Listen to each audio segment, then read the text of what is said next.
욥기 3장에서 어제 14장까지가 욥과 친구들의 제1차 토론이었다고 한다면 오늘 본문인 15장에서 21장까지는 제2차 토론입니다.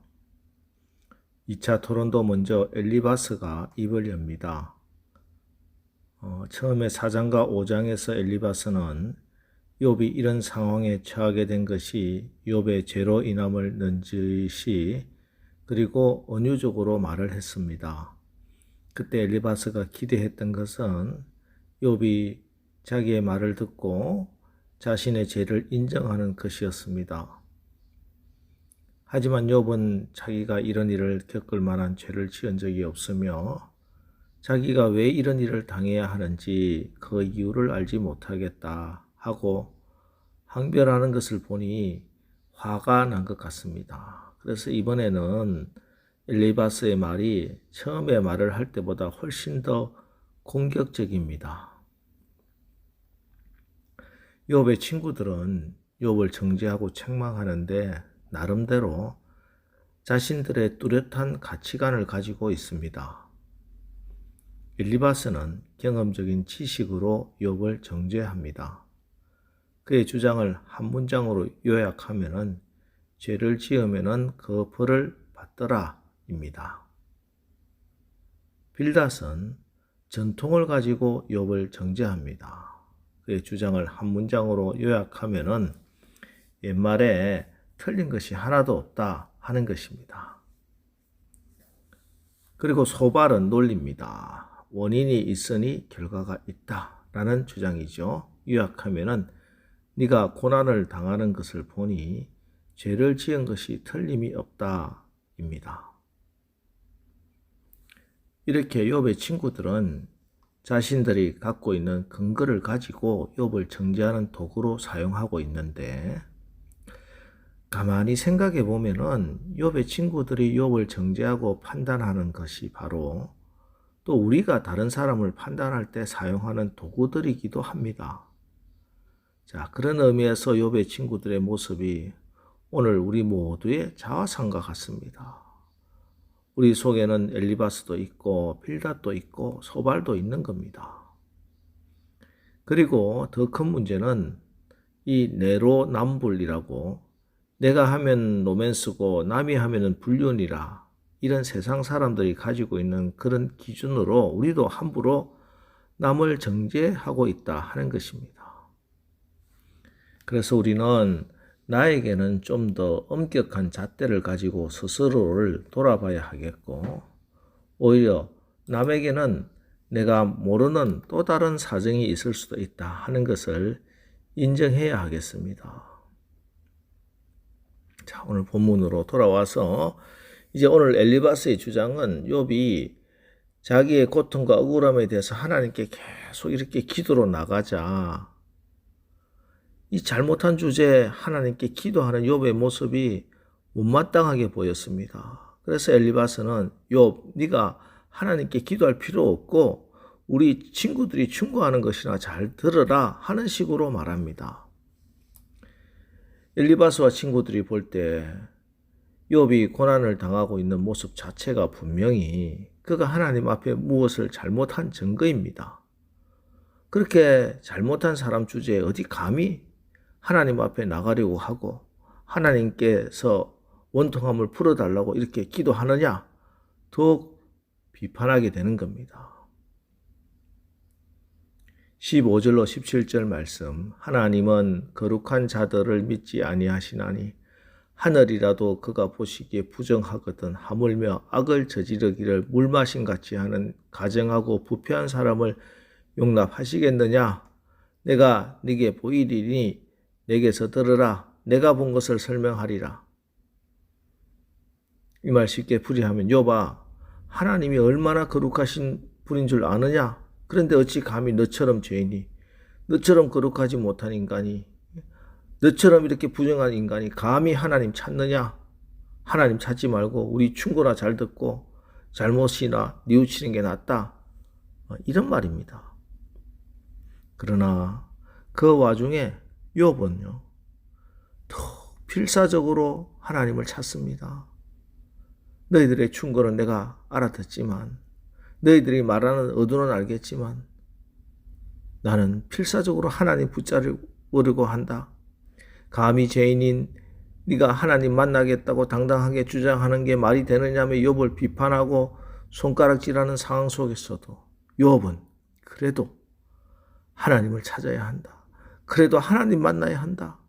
이렇게 몸부림치고 외치고 있는 것입니다. 엘리바스와 친구들은 하나님을 찾지 말라고, 하나님 만날 필요도 없다고, 우리가 여기서 끝판을 내자고 욥을 끌어내리지만 욥은 굴하지 않고 계속 하나님께 나갑니다. 나를 기억하옵소서, 나를 불쌍히 여기소서. 욥은 오직 하나님의 은혜를 구할 뿐입니다. 어제 새벽에 기도의 자리는 우리가 하나님 앞에 섰을 때 나는 참으로 꽃과 그림자 같은 먼지 같은 존재다. 이 고백이 출발점이라고 말씀드렸습니다.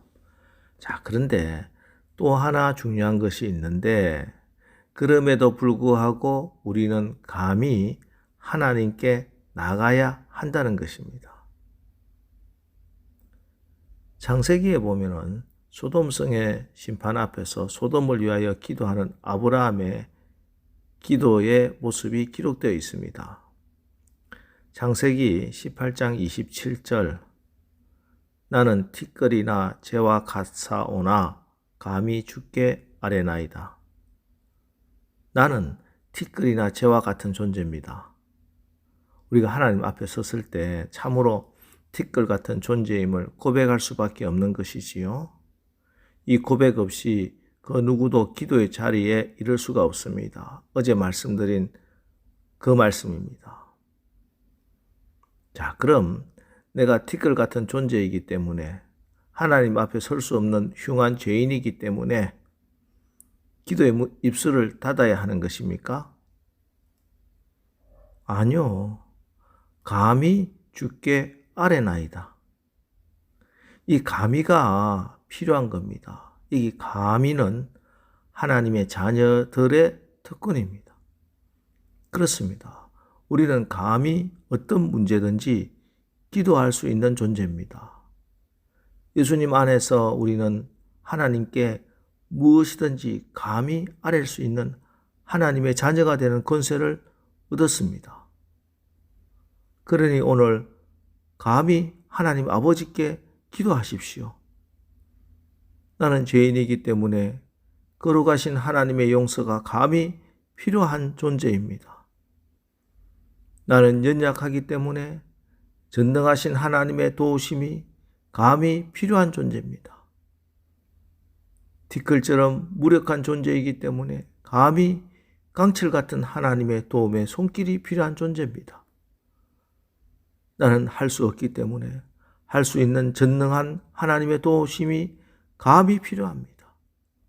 그리하여 티끌 같은 나라도 감히 하나님께 입술을 열어 하나님께 기도합니다. 하나님, 나를 기억하여 주시고 나와 함께하여 주옵소서. 여러분, 성경에서 말씀하는 믿음은 나에게서 나오는 게 아닙니다.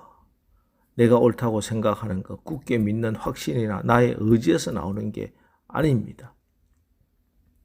성경에서 말씀하시는 믿음은 하나님이 계신 것을 믿고 또 그 은혜를 구하는 데서 하나님이 주시는 것입니다.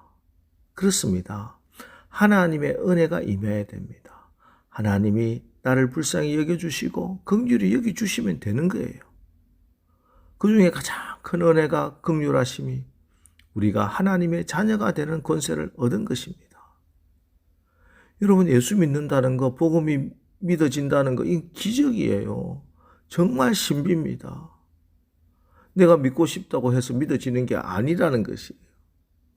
하나님의 은혜가 임해서 성령님의 감동하심과 역사하심이 있어서 믿을 수 있는 겁니다.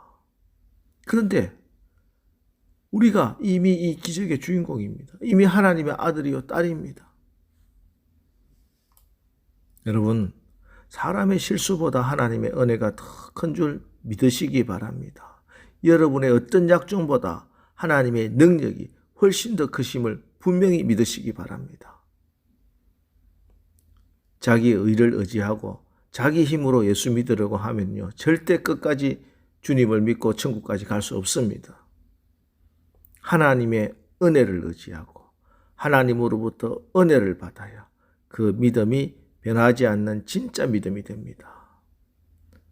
여러분, 감히 하나님께 부르짖는 거 포기하지 마시기 바랍니다. 하나님을 찾고 또 찾고 그분께 간구하기를 포기하지 마시기 바랍니다. 하나님은 하나님을 찾는, 끝까지 포기하지 않는 바로 여러분을 반드시 찾아와 만나 주시고 응답해 주실 것입니다. 기도하겠습니다. 하나님, 오늘 욥기를 통해 우리가 다시 한번 우리의 인생의 한계를 깨닫고 또 우리의 연약함을 하나님께 자복하고 나갑니다. 하나님, 그러나 그럼에도 불구하고 감히 우리가 하나님 앞으로 나가 기도하는 것은 하나님이 우리를 사랑하시고 은혜를 베푸시는 아버지 되심을 믿는 믿음 때문입니다. 하나님, 나의 실수보다 하나님의 은혜가 더 큰 줄 믿습니다.